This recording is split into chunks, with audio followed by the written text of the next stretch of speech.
Semua orang boleh masuk syurga ketika mana keseluruhan kehidupan dia untuk Allah Subhanahu Wa Taala. Dia bangkit mandi kerana Allah. Macam mana tu? Dia macam ni, bila bangkit mandi tu, aku mandi kerana Allah. Kita hak tu kita tak buat. Dosa tak dapat, pahala tak dapat.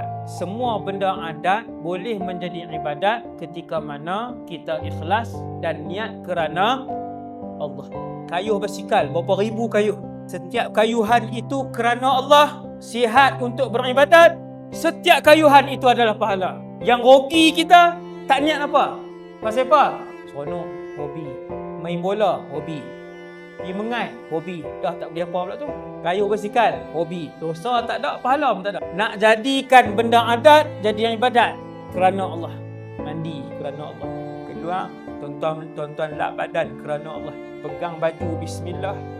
Bismillah kerana Allah. Tutup aurat. Tuan-tuan sikat untuk kemas kerana Allah.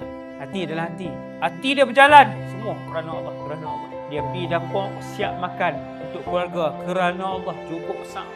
Seorang suami ataupun ayah keluar rumah kerana Allah. Cari nafkah untuk keluarga. Setiap langkah dan nafas dia ditulis pahala oleh malaikat insya-Allah.